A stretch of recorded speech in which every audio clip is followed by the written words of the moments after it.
Welcome to OnCore Live and to our special Electrification Revolution webisode. I'm your host, Robin Bell, and we've got some great interviews coming up today.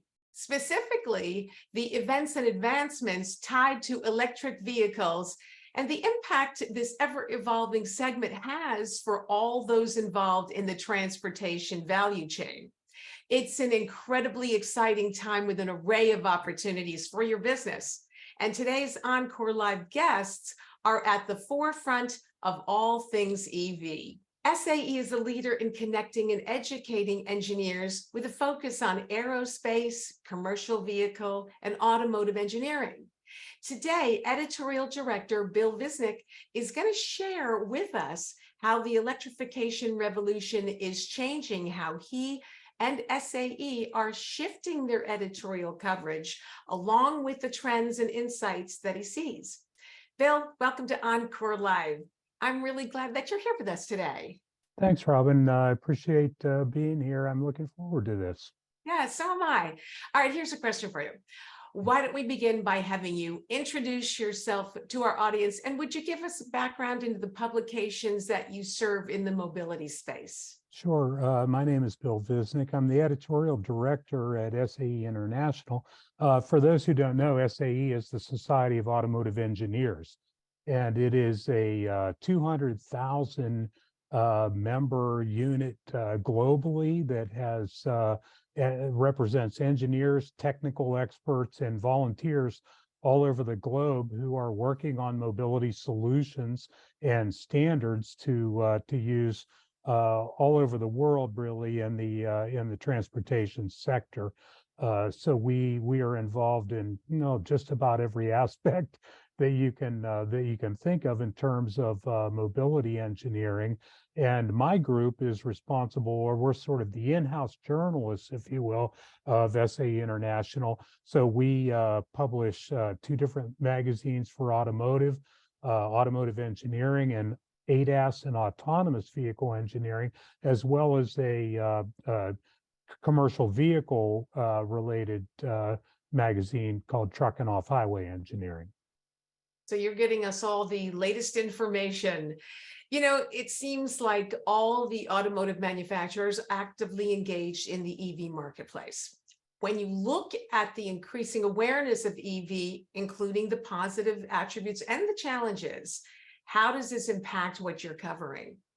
Well, look, I mean, you can see the lead image that we have here is the new Volkswagen ID Buzz electric battery electric van right next to the old the iconic one that just about everybody knows from one way or another, whether it's beach bum movies or they live in California and see these all the time. But what's really happening, Robin, is, and look, everybody knows this, you're probably not watching this webinar and not know this, but the entire propulsion system, really, of light vehicles and to some degree commercial vehicles as well, is rapidly changing to battery electric and propulsion to clean up emissions, to increase efficiency and improve the overall kind of global sustainability footprint of personal transportation. So it's really touching the entire industry, but it really is deeply affecting the manufacturing part of automotive and commercial vehicle manufacturing. Because look, an engine and everything that's associated with it, there's hundreds and thousands of parts, that's all changing, and everybody is trying to keep ahead of this as they really transform their businesses, including Avery Dennison's, to address what is happening right now and how vehicles really are changing in terms of what it means to not just consumers, but to everybody in this business when you've effectively turned the propulsion system into something different. Yeah, it can be very overwhelming, everything that's happening and as rapidly as it's happening. For our converter audience, can you describe what you're seeing in terms of opportunities for EV battery packs and the use of adhesives? Yeah, sure. I mean, look, the EV battery pack, and here we've got an image of a integral motor, drive motor, a traction motor, transmission, and some power electronics there too. All these things now are being packaged in a way that's entirely new. They're any number really of new NVH signatures to deal with on the vehicle, whether it's from the propulsion system itself or the battery pack, which also brings its a new, entirely new set of challenges, really, in terms of sealing, isolation, attaching it really to, to it and its ancillaries to the chassis. All these things really have changed in terms of NVH in particular. What you're going to see, and we're seeing right now, is a move towards trying to understand, and this is happening a lot in simulation and in other CAD/CAM programs now, where you look at a vehicle overall NVH signature and you say, wow, we don't have an engine in there anymore, an exhaust system and the hang-on systems, the fuel systems and all those things. And so that all made noise before that covered up a lot of other noises. So now that those engine noises have been largely removed and replaced by something with an entirely different pitch and a much lower sort of overall noise signature in a traction motor, wow. What do we have to do now to seal for wind noise, to seal for road tire noise, suspension noise, even things before that nobody really had to worry about because you weren't hearing that stuff, or you weren't feeling that stuff. And so now you've got all manner of new challenges, I think, that come to the industry, whether it's performance tapes or any number of NVH solutions that who knows? We don't even know what we don't know yet. So good luck. It's going to be a great time, I think, for a lot of businesses and a lot of innovators to really start to solve some of these problems. Which just, in my mind, just opens up all kinds of opportunities. I mean, as you say, we don't know what we don't know. There are all kinds of opportunities. That's right. Um, That's right.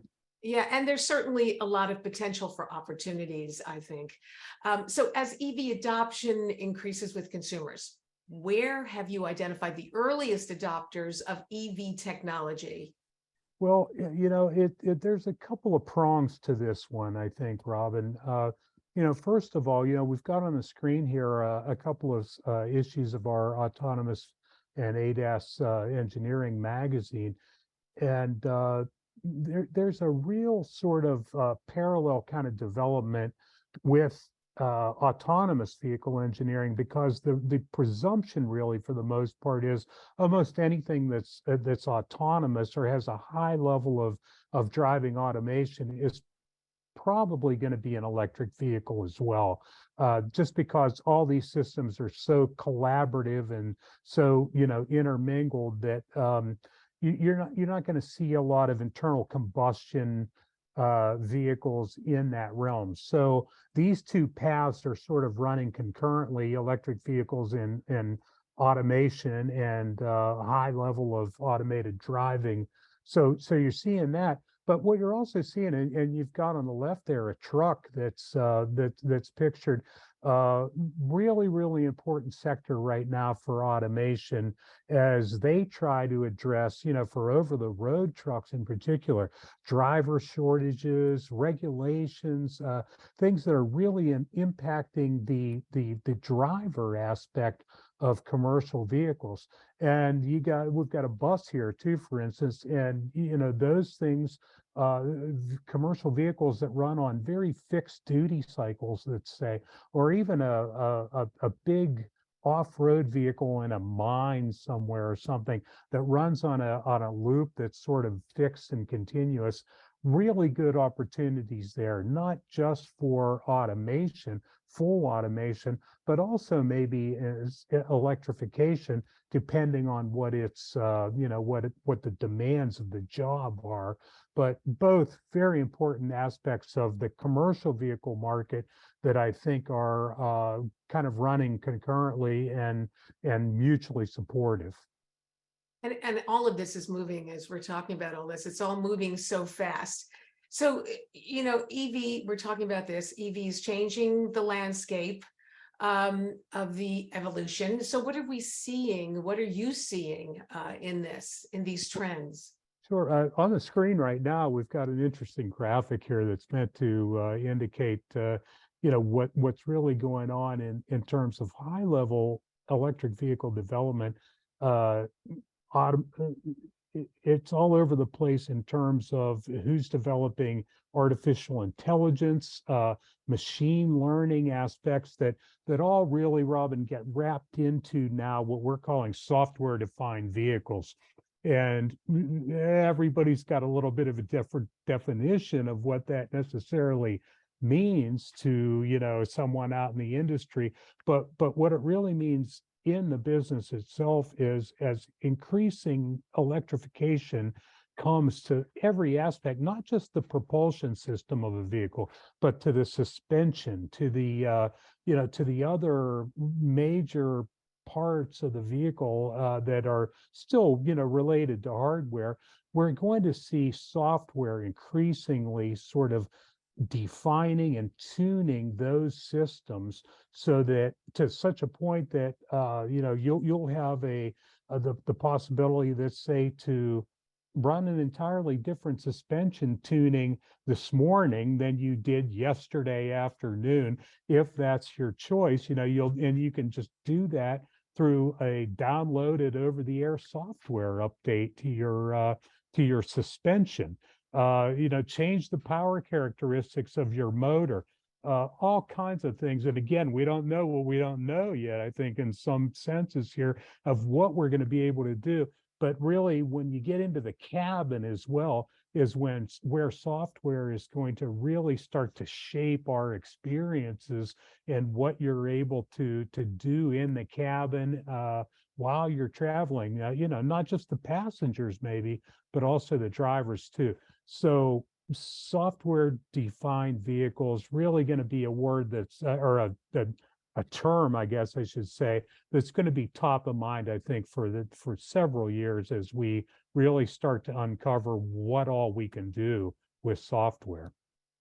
Yeah, it's the potential is amazing. This was really fascinating. I'm so glad that you spent time with us to help us make sense of the EV revolution and autonomous revolution, if you will, and the impact that it's going to have on all of us.